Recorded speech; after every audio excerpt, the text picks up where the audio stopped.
Est-ce que d'abord il y a une ressemblance entre vos deux périples du nord au sud, de l'ouest à l'est?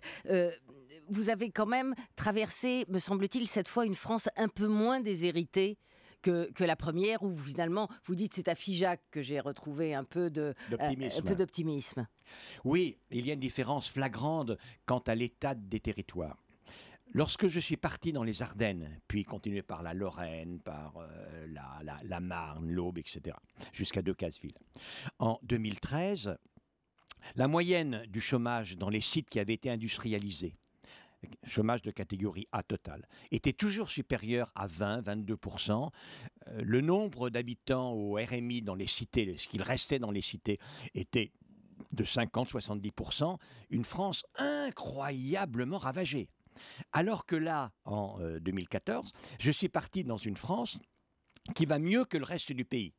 Le chômage est à 9% en Bretagne. C'est quasiment la moyenne nationale qui est à 10. Voilà, Oui. qui est à 10. Il va un peu mieux, malgré la crise que l'on sait.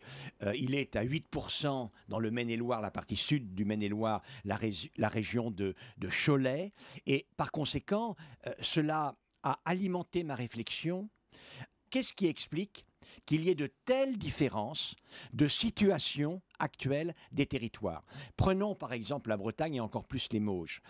Aucune richesse naturelle, aucune position établie, rien qui explique cet incroyable dynamisme. Et pourtant, dans un cas, un plus grand dynamisme que la moyenne nationale, dans l'autre, une situation extrêmement difficile. Mais je voudrais venir à un point qui est une constante sur la désertification des campagnes. Vous dites, aujourd'hui, la France se repeuple, et vous avez une loi qui dit, au fond, c'est près des bassins d'emploi qu'elle se repeuple. En fait, la France rurale, la France des campagnes se repeuple. Il y a une revitalisation.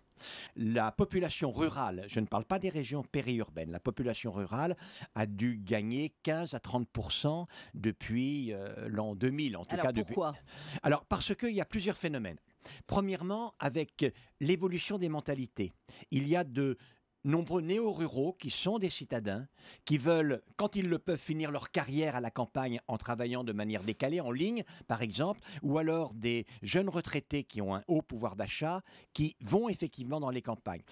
Avant, il y avait depuis tout temps les villageois qui quittaient le village pour travailler en ville, parce qu'il n'y avait pas assez de boulot au village, qui rentraient pour la retraite. Aujourd'hui, ils sont un petit nombre, mais un nombre significatif, à rentrer pour essayer de travailler, de produire, d'entreprendre au pays, dans une grande diversité d'activités. Et puis, il y a des étrangers qui effectivement viennent. Donc, globalement, quand on connaît des villages depuis 30, 40 ans, on observe aujourd'hui dans beaucoup d'entre eux une vraie revitalisation.